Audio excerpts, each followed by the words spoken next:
Trigonometry में सबसे पहले हम लोगों ने जो डील किया था वो क्या था, राइट एंगल ट्रायंगल के साथ। राइट एंगल ट्रायंगल क्या होता है हर्ष? राइट एंगल ट्रायंगल जिसमें एक एंगल कितने का होता है? 90 डिग्री का, उसे कहते हैं राइट एंगल ट्रायंगल। 90 डिग्री के उल्टी वाली साइड क्या कहलाती है? हाइपोटेन्यूज। और इस नीचे वाले को कहते हैं बेस, और ये जिसको बोलते हैं परपेंडिकुलर। ठीक है। और इस ट्रायंगल में, राइट एंगल ट्रायंगल में ये खासियत है कि एक थ्योरम यूज होती है इसमें, पीजीटी। बीपीटी अलग है बाबू, पीजीटी थ्योरम यूज करते हैं। पीजीटी थ्योरम कहती है कि हाइपोटेन्यूज का स्क्वायर बराबर होता है बेस के स्क्वायर और प्लस परपेंडिकुलर के स्क्वायर के। ये कहता है आपका पीजीटी कि हाइपोटेन्यूज का स्क्वायर बराबर है बेस का स्क्वायर प्लस परपेंडिकुलर का स्क्वायर। क्लियर है? समझ में आया? अच्छा जी, अब ये यूज कब करना है इसके बारे में और अपडेट दीजिए निशान। दो साइड दे रखे और बिल्कुल, जब किसी ट्रायंगल में दो साइडें दे रखी है, जैसे मान लीजिए यहाँ 5 है यहाँ 4 है, और ये पूछ ले कोई, तो एक राइट एंगल ट्रायंगल में अगर दो साइडें पता हैं और तीसरी निकालनी है तो कौन सी थ्योरम का यूज करना है? PGT, Pythagoras theorem. और इसी थ्योरम के तहत आप निकाल भी पाएंगे वो तीसरी साइड कि AC का स्क्वायर इक्वल है AB का स्क्वायर और प्लस BC का। AC का स्क्वायर मतलब 5 का स्क्वायर, AB का स्क्वायर मतलब 4 का स्क्वायर, और BC का स्क्वायर मतलब निकालो। 5 का स्क्वायर कितना हो गया? 25, 4 का स्क्वायर 16 प्लस, और फिर आप यहाँ पे 25 में से 16 माइनस करेंगे तो यहाँ BC का स्क्वायर, यहाँ 9, यहाँ BC का स्क्वायर, तो आप तीसरी साइड निकालने में कामयाब। मतलब एक राइट एंगल ट्रायंगल वो ट्रायंगल होता है जिसमें एक एंगल 90 डिग्री का होता है। राइट एंगल ट्रायंगल अगर है तो इसके अंदर एक थ्योरम अलाउड है, कौन सी वाली? पीजीटी। पीजीटी थ्योरम कब लगाते हैं? जब एक राइट एंगल ट्रायंगल में दो साइडें पता हो और तीसरी निकालनी, तब आपकी पीजीटी थ्योरम अप्लाइड होती है। अब जब उन्होंने राइट एंगल ट्रायंगल के बारे में काफी डिटेल्स कलेक्ट कर ली, तब उन्होंने बोला चलो इनकी साइडों के रेशियोज के बारे में बात करो। अब भाई मान लीजिए ये एक राइट एंगल ट्रायंगल की अगर मैं साइडों के रेशियो लिखना शुरू करूं, जैसे यहाँ A है, यहाँ B है, ये C है, और ये राइट एंगल हो गया। अगर मैं रेशियोज लिखना शुरू करूं तो बताइए क्या रेशियो अपॉन क्या रेशियो लिख सकता हूं? जैसे मान लीजिए ये वाला हाइपोटेन्यूज है, ये वाला बेस है, ये वाला परपेंडिकुलर है। अब अगर मैं आपको बोलूं साइडों के रेशियो लिखने हैं, एक साइड अपॉन दूसरी साइड लिखना है, तो कितने तरीके से लिखा जा सकता है ये खेल? आंसर है 6 तरीके से लिखा जा सकता है। कैसे कैसे लिख सकते हैं भाई? परपेंडिकुलर अपॉन में हाइपोटेन्यूज लिख सकते हो भाई, लिख सकते हैं कि नहीं लिख सकते? साइड का रेशियो सही है। और क्या लिख सकते हो? इसका उल्टा भी लिख सकते हो, हाइपोटेन्यूज फिर बेस अपॉन हाइपोटेन्यूज फिर परपेंडिकुलर अपॉन बेस, और फिर ये 6 तरीके से रेशियोज मेंटेन किए जा सकते हैं। देखो मैंने साथ ही साथ उल्टे भी करवा दिए हैं। परपेंडिकुलर अपॉन हाइपोटेन्यूज बोला तो हाइपोटेन्यूज अपॉन परपेंडिकुलर भी बोल दिया, बेस अपॉन हाइपोटेन्यूज बोला तो हाइपोटेन्यूज अपॉन बेस भी बोल दिया। मतलब सबसे पहले ट्रिग्नोमेट्री की शुरुआत कौन से ट्रायंगल से? Right angle. Right angle triangle में सबसे पहले शुरुआत हुई है पीजीटी से। पीजीटी वो वाला थ्योरम है जब ट्रायंगल में दो पार्ट पता हो, एक पार्ट आपको निकालना, पीजीटी लगा। फिर मैंने रेशियोज के बारे में बात करनी शुरू कर दी कि भाई अगर एक ट्रायंगल में मैं साइडों के रेशियोज लिखना शुरू करूं तो 6 तरीके से रेशियो लिखे जा सकते हैं। अब हर रेशियो का उन्होंने एक नाम बताया है। वो नाम क्या है? परपेंडिकुलर अपॉन हाइपोटेन्यूज वाले रेशियो को प्यार से बुलाया जाता है साइन थीटा। इसमें थीटा क्या है बात क्लियर करेंगे, चिंता मत करिए। और इसको बुलाते हैं कॉसेक थीटा। आपको जो ध्यान रखना है वो ये है कि साइन थीटा और कॉसेक थीटा एक दूसरे के रेसिप्रोकल्स हैं, उल्टे हैं। ठीक है। इसी तरीके से बेस अपॉन हाइपोटेन्यूज वाले को क्या बुलाया है? कॉस थीटा, और हाइपोटेन्यूज अपॉन बेस को क्या बुलाया है? Sec theta. Perpendicular upon base को क्या बुलाया है? टेन थीटा, और बेस अपॉन परपेंडिकुलर को बुलाया है कॉट। ये आपके पास टोटल 6 रेशियोज बनाए हैं। ये 6 के 6 आपको ध्यान रखना है, और साथ ही साथ ये भी याद रखना है कि कौन किसका उल्टा है। कॉट का कौन उल्टा है भाई? tan। कॉट क्या होता है रेशियो के हिसाब से? बेस अपॉन में परपेंडिकुलर। और कॉट क्या होता, और tan क्या होता है? Perpendicular upon base. और हाइपोटेन्यूज अपॉन बेस क्या होता है? Sec theta. और हाइपोटेन्यूज अपॉन परपेंडिकुलर कॉसेक। ठीक है, तो इस तरीके से आपके पास टोटल 6 रेशियोज है, और 6 के 6 रेशियोज का अपना अपना नाम है। अब इनके फुल फॉर्म्स भी देख लीजिए भाई। SIN जो लिखा हुआ है उसका फुल फॉर्म है SINE। इसी तरीके से कॉस का फुल फॉर्म है कोसाइन। इसी तरीके से tan का फुल फॉर्म है टेंजेंट। ठीक है, नेक्स्ट है आपके पास कोसेक। कोसेक का फुल फॉर्म है कोसेक। नेक्स्ट है आपके पास सेक, इसका फुल फॉर्म है सीकेंड। और उसका नेक्स्ट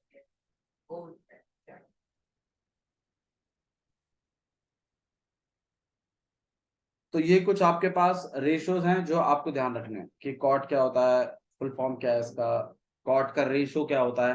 फिर बात हुई है इनकी वैल्यूज के बारे में, है ना। अब हर रेशियो की अपनी कुछ एंगल्स पे वैल्यूज हैं। देखो थीटा पहले क्लियर करते हैं। एंगल, जिसको आप इस केस में थीटा के नाम से भी जान रहे हैं, इसको थोड़ा जिक्र करते हैं ये क्या होता है। ठीक है, थीटा का बेसिकली मतलब है वो एंगल जहां से आप देख रहे हैं। फॉर एग्जाम्पल जैसे मान लीजिए यहाँ ए है, यहाँ बी है और ये सी है, ये वाला 90 डिग्री है। अब आपका जो थीटा है वो बेसिकली दो ही जगह सेट हो सकता है बस। अच्छा, थीटा की जो वैल्यू होती है ना वो हमेशा लेस देन 90 होती है, 89.9 तक होती है। इसलिए कभी कभी उसकी वैल्यू हम 90 कंसिडर कर लेते हैं, लेकिन एग्जैक्ट 90 कभी नहीं। ठीक है, अच्छा जी। अब यहाँ पर थीटा जो होता है वो हमेशा लेस देन 90 है, तो मेरे ख्याल से दो ही जगह बची हैं जहां थीटा सेट हो सकता है, क्योंकि इस जगह तो ऑलरेडी 90 बैठा ही हुआ है। सही बात है, तो थीटा आपका दो ही जगह आ सकता है, या तो वो ए पे आएगा और या तो वो सी पे आएगा। अच्छा, थीटा अगर ए पे आता है तो परपेंडिकुलर बेस और हाइपोटेन्यूज में थोड़ा परिवर्तन आता है, क्योंकि हाइपोटेन्यूज वो साइड होती है जो 90 के उल्टी साइड होती है, परपेंडिकुलर वो साइड होती है जो थीटा के उल्टे होती है। प्लीज थोड़ा समझिए, हाइपोटेन्यूज किसके उल्टे में? 90 के। और परपेंडिकुलर किसके में? थीटा के उल्टे। ठीक है, और बेस जो है वो थीटा के साथ वाली साइड होती है। अच्छा, अगर मेरा थीटा ऊपर है, मैं ए पे मान रहा हूं मेरे थीटा, तो थीटा के उल्टी वाली साइड कौन है? BC। तो यार ये हमारा क्या हो जाएगा? परपेंडिकुलर। 90 की उल्टी वाली साइड क्या है? हाइपोटेन्यूज, ये बात फिक्स है। और थीटा के साथ वाली साइड क्या है? बेस। तो या तो आपका राइट एंगल ट्राइंगल कुछ ऐसा हो, अगर थीटा ऊपर है तो परपेंडिकुलर नीचे हो जाता है, और अगर राइट एंगल ट्राइंगल आपका थीटा यहाँ है, थीटा यहाँ है, तो परपेंडिकुलर कौन होगा? AB। बेस होएगा BC। बेस कौन है? BC। और ये वाली जो चीज है ये क्या है? तो ये कुछ चीजें हैं जो आपको ध्यान रखें, परपेंडिकुलर बेस और हाइपोटेन्यूज। और ये वाला जो है ये आपके पास 90। बताइए यहां तक ठीक है? आगे बढ़ाए आमले को? चलो ठीक है, तो यहाँ पे थीटा हो गया, ये परपेंडिकुलर, ये बेस। अब डिपेंडिंग अपॉन ये थीटास की वैल्यू क्या होंगी, कुछ ट्रिग्नोमेट्रीज के रेशियोज के आंसर दिए हुए हैं कि अगर 0 डिग्री पे थीटा की वैल्यू क्या होगी, 30 पे कितनी होगी, 45 पे कितनी होगी, 60 पे और 90। कुछ ट्रिग्नोमेट्रिक रेशियोज जो हमने याद करें उनकी वैल्यू दी हुई है। अप्रोच कैसे करना है उस पर थोड़ा सा प्लीज गौर करिए, क्योंकि अप्रोच से आपको चैप्टर आ जाएगा। सबसे पहले क्या शुरुआत करी थी हमने इसमें? जब मैंने ट्रिग्नो चालू किया तो सबसे पहले किस चीज के बारे में बताया? भाई ये रिवीजन चल रहा है तो आपको इस तरीके से पढ़ लेना कि आप किसी को पढ़ा सको। बताइए, सबसे पहले शुरुआत करी हमने, वो कहां से शुरुआत करी थी? Right angle triangles. Right angle triangle में फिर क्या शुरुआत करी? क्या होती है पीजीटी? वो कब लगानी है? जब एक राइट एंगल ट्राइंगल में दो साइडें दे रखी हो और तीसरी पूछ, तो पीजीटी लगा। उसके बाद फिर मैंने बोला चलो पीजीटी बहुत लगा ली, थक गए पीजीटीओ से, अब एक काम करते हैं, अब इनके रेशियोज के बारे में बात करें। फिर मैंने दो दो साइड करके रेशियो लिखने शुरू करे। परपेंडिकुलर अपॉन हाइपोटेन्यूज को मैंने क्या लिखा? साइन। हाइपोटेन्यूज अपॉन परपेंडिकुलर को मैंने कॉस साइन। बेस अपॉन में हाइपोटेन्यूज को लिखा कॉस। हाइपोटेन्यूज अपॉन बेस को लिखा सेक। परपेंडिकुलर अपॉन बेस को लिखा है टेन, और बेस अपॉन परपेंडिकुलर को लिखा है। तो ये हमारे पास अलग अलग रेशियोज आए और मैंने सब रेशियोज के बारे में बात करी, समझना है? फिर हम लोगों ने ये भी अब गौर किया कि भाई थीटा के बदलने से परपेंडिकुलर और बेस में थोड़ा सा बदलाव आता है, ठीक है? फिर मैंने क्या किया कि भाई मैंने थीटा आपको बदल के दिखाया कि दो तरीके के राइट एंगल ट्राइंगल निकल कर आए मेरे सामने, ठीक है? और वो दोनों ट्राइंगल हमने डिस्कस करे आपके साथ। ये देखो, इसमें थीटा ऊपर है तो परपेंडिकुलर नीचे है, बेस बाजू वाला है और हाइपोटेन्यूज तो 90 के उल्टा वाला होता ही है। ऐसे ही फिर इसमें किया। फिर मैंने बोला चलो ठीक है, रेशियोज तो बहुत याद कर लिया, अब एग्जैक्ट कुछ वैल्यूज भी याद कर लेते हैं। फिर एग्जैक्ट वैल्यू में मैंने याद किया, फिर याद करने हम जा रहे हैं कि 0 डिग्री, 30 डिग्री, 45, 60 और 90। इन डिग्रीज पर ट्रिग्नोमेट्रिक रेशियोज की एग्जैक्ट वैल्यूज याद कर रहे हैं। अब साइन के बारे में हम एक चीज जानते हैं कि साइन की वैल्यू 0 से शुरू होती है और 1 पर खत्म होती है, और बीच में जो 45 पर जो ब्रेक लगता है वो 1/√2 का लगता है, और वही ब्रेक कॉस में भी लगता है, सेम वैल्यू लगता है 1/√2। तो देखिए साइन के बारे में बात करते हैं। साइन की शुरुआत 0 से, अंत 1 पर, बीच में। इसी तरीके से कॉस के बारे में बात करें तो कॉस की शुरुआत होती है 1 से, खत्म होता है 0, और बीच में जो वैल्यू आती है वो आती है 1/। टेन की बात करूं तो 0 से शुरुआत है, इन 1 बीच। तो लगभग 9 वैल्यूज हम लिख चुके हैं। टोटल आपके पास मेरे ख्याल से 15 है, 9 लिख दिए, कमाल की बात। 10 की शुरुआत कहां से कहां तक होती है? 0 से। कॉस की शुरुआत 1 से 0, और साइन की शुरुआत 10 में ब्रेक कितने पे है? और कॉस में और साइन में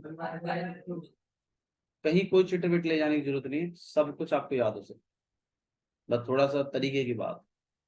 आइए 30 डिस्कस कर लेते हैं, साइन का, कॉस का और 10 का। 10 में कभी भी 2 नहीं आता, तो या तो 3 आएगा या तो √3 आएगा, सॉरी या तो 1/√3 आएगा या तो √3 आएगा। अब 1/√3 छोटा है तो वो पहले आएगा, और √3 बड़ा है तो वो 60 पे आएगा, ठीक है? अच्छा जी, 30 की साइन की बात करें तो 30 पे 1/2 है, और उसके बाद आता है √3। कॉस में 30 पे √3 और यहाँ पे साइन और कॉस का उल्टा मामला है, थोड़ा सा कोशिश करें, याद हो जाएगा आपको। कॉस में 1/2 कितने पे आता है? 1/2 आंसर है 60। और साइन 60 की वैल्यू तो पूरी दुनिया जानती है, √3। Sine 60 is very famous, teachers ज्यादातर साइन 60 पहले पूछते, साइन 60 बताओ तो कितना है? √3/2। और जो साइन 60 की है वही कॉस 30 की भी है। बाकी बचा है 1/2, तो 1/2 कॉस साइन 30 में है तो कॉस 60 में भी 1/2, ठीक है? समझ में आ गया? ओके, नेक्स्ट एक चीज और ध्यान रखिए, रेसिप्रोकल्स, क्योंकि साइन का रेसिप्रोकल हम जानते हैं क्या होता है? Cos sine. ऐसी कॉस का साइन, और 10 का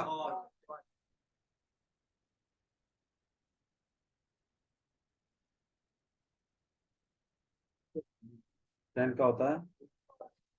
अच्छा जी, अब अगर कौन कैसे रेशियो निकालता है उस पर गौर कर लीजिए। बस एक चीज आपको ध्यान रखनी है, कोई भी नंबर हो उसका रेसिप्रोकल में आपको उसको घुमाना है, लेकिन कुछ रेसिप्रोकल्स आपको याद रखने, जैसे 0 का रेसिप्रोकल क्या होता है? आंसर है इनफाइनाइट। इनफाइनाइट का होता है 0 और 1 का 1 ही होता है। ये बातें आप ध्यान रखिएगा क्योंकि इसमें काम आएंगी ये। अच्छा, अब अगर मैं कहूँ भाई cosec 0 कितना है, तो साइन 0 देखिए पहले कितना, साइन 0 कितना है, मतलब मैं अगर कभी भी cosec sec या cot के बारे में पूछा तो आप इनके रेसिप्रोकलों को देखें। ऐसी cosec 0 कितना है भाई, उसको देखें, उससे पहले क्या देखिए साइन 0, साइन 0 कितना होता है, 0 का उल्टा क्या होता है, तो cosec 0 भी क्या होता है। अब मैं आपसे पूछूं cosec 30 कितना है, तो आप sin 30 देखिए, sin 30 होता है 1/2, cosec 30 कितना होगा, फिर इसका अगला है 1 का उल्टा नहीं। ठीक है, आप पहले इनको याद रखें, उसके बाद दूसरे पे।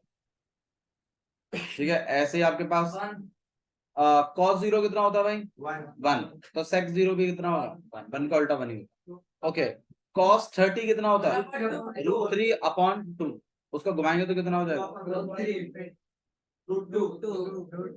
cos 45 कितना होता है 1/√2, तो इसको घुमाएंगे तो देखो भाई cos 90 होता है 0, 90 का उल्टा होता है इनफाइनाइट, ऐसे cot 0 इनफाइनाइट, इसका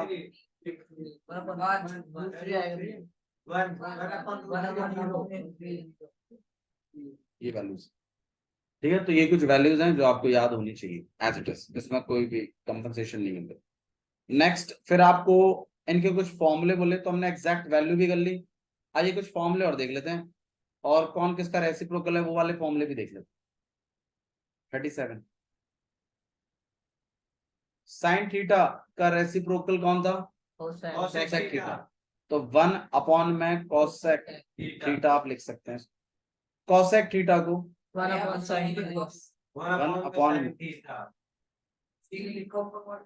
लिखा तो है बाबू, दिख नहीं रहा आपको। ठीक है, तो कोसेक थीटा में क्या आता है 1 में साइन थीटा। ओके, इसी तरीके से कॉस थीटा को क्या लिख सकते हैं हम 1 में सेक थीटा, और सेक थीटा कितना अच्छा लगता है जब पढ़ा हुआ है और वही पूछते हैं, अच्छा लगता है कि हाँ कुछ आता है। टेन थीटा, पहले आप रेसिप्रोकल बता दो, 1/cot थीटा, cot थीटा को करेंगे। इसके बाद ना पता क्या करेंगे, अभी रिवीजन कर लेंगे, फिर एग्जाम से पहले ना इस तरीके की वीडियो डालूंगा मैं, ट्रिग्नोमेट्री इन 1 शॉट। पूरा ट्रिग्नोमेट्री है 1.5 घंटे में खत्म, मजा, फुल रिदम। चलिए भाई 10 और यहाँ पे कॉट, ठीक है। अच्छा, टेन थीटा को हम लोग क्या लिख सकते हैं sign theta upon cos theta, ये भी बड़े फेमस फॉर्मूले हैं इनके, है ना, ये बहुत जगह यूज होगा भाई प्रूफ में, sine theta upon cos theta. Cot theta को क्या लिख सकते हो आप, बिल्कुल कॉस थीटा अपॉन में साइन। ये फॉर्मूले हैं, इनका कोई शॉर्टकट नहीं है, ये आपको याद करने हैं एज इट इज।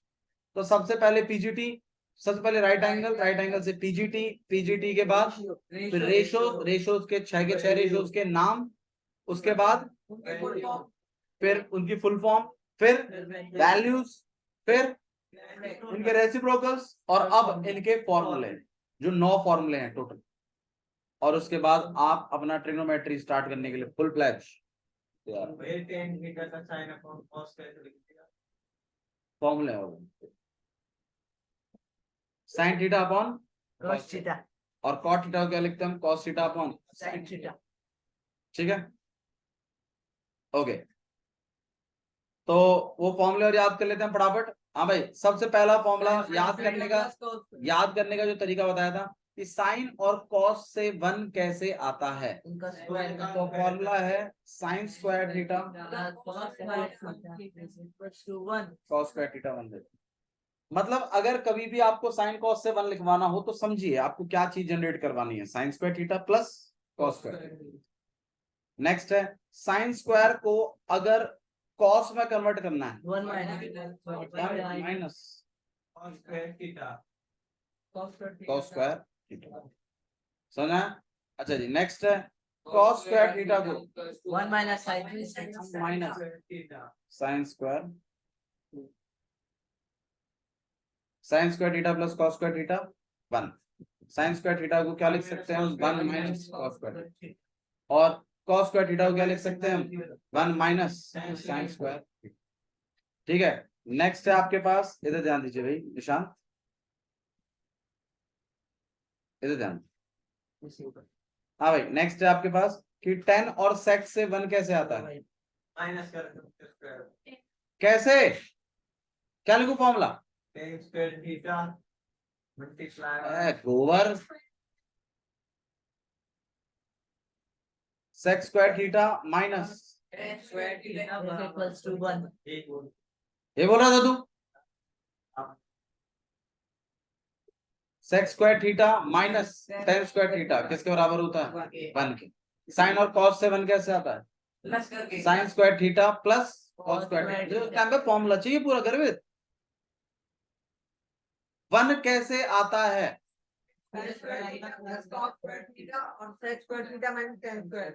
बिल्कुल 2 तरीके 3 तरीके से आता है इसको 1, एक तो sine square theta plus cos square theta से, एक sec square theta minus tan square theta से, एक cos square theta minus cot square.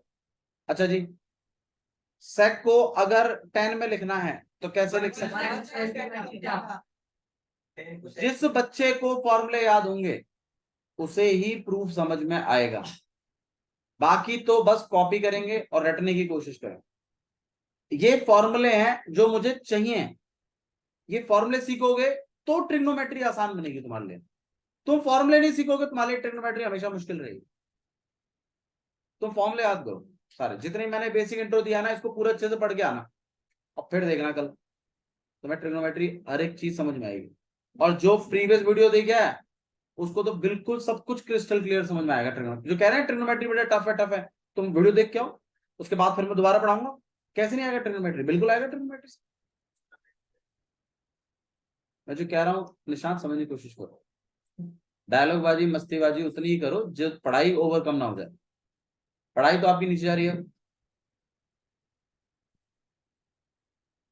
हाँ भाई, तो इन फॉर्मूलों को आप पक्का कर लीजिए, ठीक है, जो वीडियो अपलोडेड है उनको देखिए और उसके बाद फिर दोबारा यहाँ पार्टिसिपेट करिए और फिर उसको जाके देखिए। मैं कह रहा हूँ आपका फोकस से ही आप जीत जाओगे, ज्यादा प्रैक्टिस करने की जरूरत नहीं पड़ेगी, आपका फोकस ही बहुत बहुत बहुत बहुत बहुत इंपॉर्टेंट। बस फोकस पे ध्यान रखिए, एक बार ये दिमाग चलना शुरू हो गया ना आपको चीजें समझ में आने लगेंगी बड़ी आसानी से। अरे ट्रिग्नोमेट्री बस इतना ही है भैया, हाँ 10th का ट्रिग्नोमेट्री इतना ही है बस, ठीक है। तो sec square theta minus tan square theta equal to में 1, सेक स्क्वायर थीटा को टेन स्क्वायर बना के कैसे लिखेंगे, 1 प्लस टेन स्क्वायर थीटा। अच्छा जी, टेन स्क्वायर थीटा को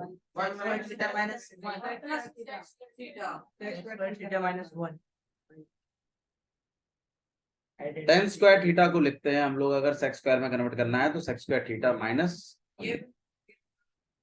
आप कन्वर्ट कर लीजिए फॉर्मूले से, टेन स्क्वायर को पल्ली तरफ भेज दीजिए, 1 को इधर खींच लीजिए, तो सेक स्क्वायर थीटा माइनस 1 ही तो होगा टेन स्क्वायर थीटा, वही तो लिखा मैंने भी। ठीक है, ये फॉर्मूले हैं, ये आपको एज इट इज याद करना। आप फॉर्मूले डिराइव मत करिए बस दूसरे से, आप इसको एज अ स्पेशल फॉर्मूला याद करिए कि भैया अगर टेन स्क्वायर को सेक बना के लिखना है तो कैसे लिखेंगे, sec square theta minus 1, sec square को 10 बना के लिखना है तो कैसे लिखेंगे, 1 plus tan square theta. Sine और कॉस से 1 कैसे आता है, sine square theta plus cos square theta 1। Sec और टेन से 1 कैसे आता है, sec square theta minus tan square theta 1। Cos square को साइन में कैसे लिख सकते हो, cos square theta equal to 1 minus sine square theta. आपको क्या लग रहा है मैं फॉर्मूले डिराइव कर रहा हूं, मैं फॉर्मूले डिराइव करता इतनी जल्दी बोल ही नहीं सकता मैं। और अगर मैं डिराइव करूंगा ना फॉर्मूला हर बार उस पहले वाले फॉर्मूले से निकालूंगा मैं, मेरे को फॉर्मूला दिखेगा ही नहीं कहीं भी, क्योंकि फॉर्मूला दिखने के लिए आपको फॉर्मूला याद होना चाहिए, डिराइव नहीं होना चाहिए, ना कहीं से छाप के लिखना है। आपको उसको इतनी बार पढ़ लेना है कि आपको रट जाएगा, फिर आपको वो रट जाएगा, फिर आपको वो दिखने लगेगा। जैसे मान लो जिसको पीजीटी आती है ना, मैंने मेरे साथ ट्राई किया इस चीज को। मैं ट्रिग्नोमेट्री इतना पढ़ाया कि एक दिन ना फिर तूफान आए।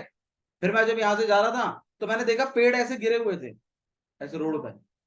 मैंने कहा अरे इसमें तो क्या यूज हो रहा है, पीजीटी। मतलब समझ रहे हो, आपको वो चीज दिखने लगती है तब समझिए कि हाँ आपका इंटरेस्ट है उसमें। अगर आपको वो चीज नहीं दिख रही ना और आपको बोल के दिखाया जा रहा है ना तो समझिए इंटरेस्ट नहीं है भैया। जैसे मान लो, देखो मैं तुम्हें एक सिंपल सी बात बताता हूँ। जैसे मान लो भाई मैंने बोला बड़ा, अब कुछ बच्चों के दिमाग में कुछ अलग ही गया होगा। क्यों? क्योंकि उसमें उनको इंटरेस्ट है।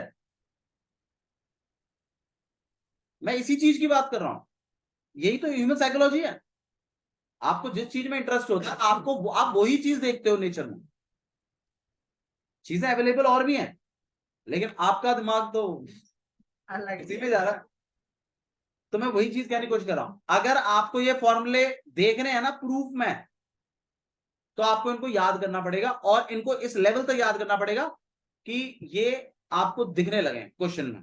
कहीं भी ये चीज दिखाई देगी ना, अब जैसे मान लो, देखो देखो मैं ऐसा लिख दूं ना, अब इसको अगर देख के अगर आपको a प्लस बी का होल स्क्वायर याद आता है तो इसका मतलब तुम्हें a प्लस बी का होल स्क्वायर रटा पड़ा है। और जिसको नहीं आता है ना, जिसको कुछ बच्चे होते हैं फॉर्मूले याद ही नहीं, मल्टीप्लाई तो उसको नहीं याद आएगा। जैसे देखो मैं तुम्हें एक चीज दिखाता हूँ,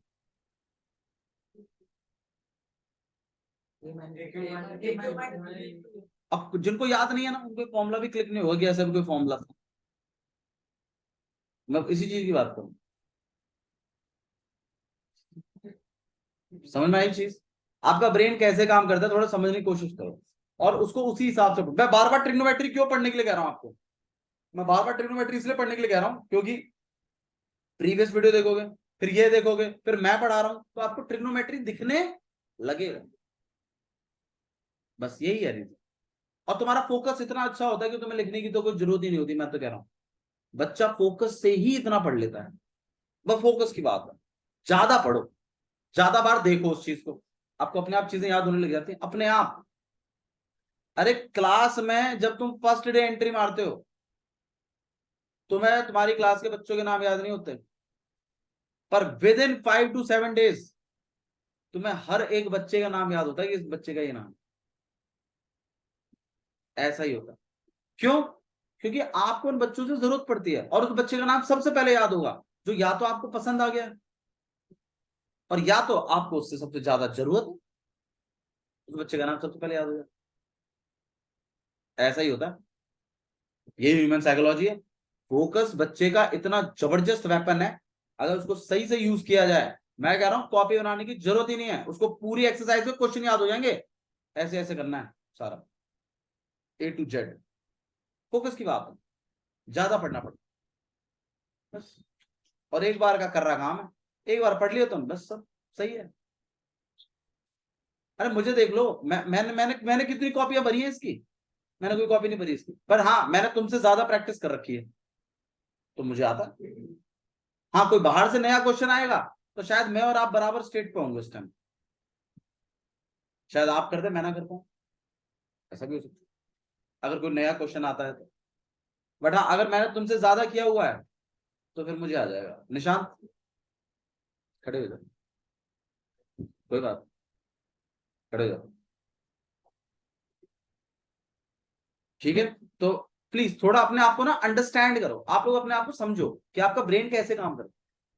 फिर आप उसका यूज लेना शुरू करोगे कि हाँ हमारा ब्रेन ऐसे काम करता है तो हमें ये चीज ज्यादा करनी है, फिर आपको आने लगेगा। कॉपी भरने से कभी नॉलेज नहीं आई आज तक, बता देता हूं। कॉपी भरने से कुछ नहीं होता, वो एक प्रैक्टिस का माध्यम है जो बाबा आदम के जमाने का था। वो बाबा आदम मर चुके हैं, उनके साथ उनकी ये चीज भी खत्म हो चुकी है। जो टीचर आज भी घसीटवा रहे हैं, हाँ 100 times लिख लो भैया, हाँ तो इससे कोई फायदा नहीं है। फोकस की बात, ठीक है? तो sec square theta minus tan square theta equal to में 1। sec स्क्वायर थीटा को tan कैसे बना के लिखते हैं? 1 plus tan square theta। 1 plus tan square theta.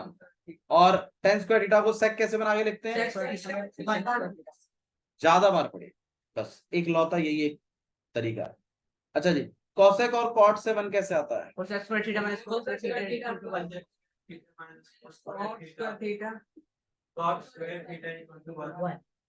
Cot square theta से 1 plus cosec square cosec square theta minus 1 minus नहीं cosec square plus 1 आएगा cosec square theta minus 1, sir ठीक है। अच्छा जी, कॉसेक स्क्वायर थीटा को 1 plus cos plus square theta cot square, ये कुछ चीजें हैं जो आप मेरे ख्याल से ट्रिग्नोमेट्री में इससे बाहर और कुछ है। टेन थीटा को क्या लिख सकते हैं आप? 1/cot और साइन अपॉन कॉट।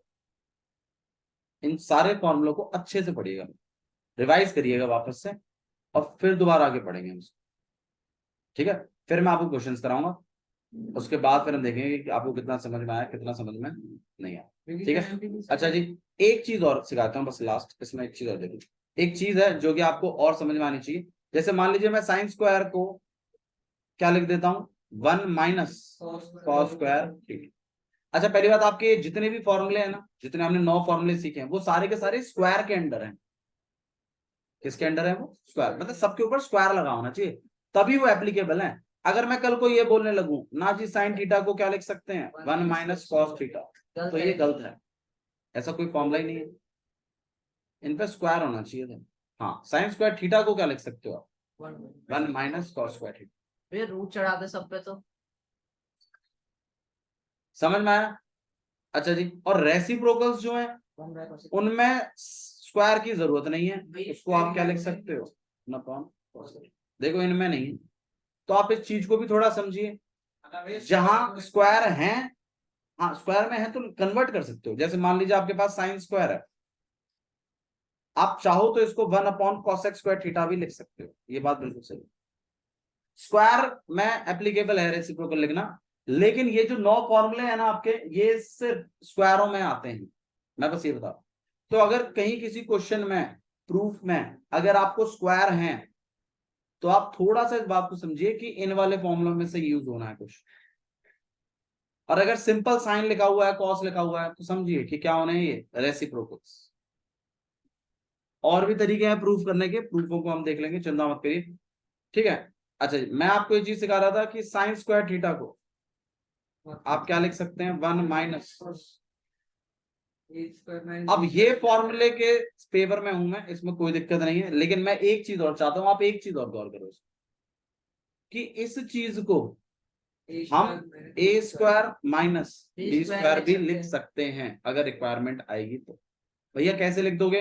इस 1 को मैं क्या लिख सकता हूँ? स्क्वायर, तो कहीं ना कहीं ये ए स्क्वायर माइनस बी स्क्वायर, तो आप अगर ए स्क्वायर माइनस बी स्क्वायर उसको मानते हैं, तो ए स्क्वायर माइनस बी स्क्वायर का फॉर्मूला होता है ए प्लस बी और ए माइनस बी।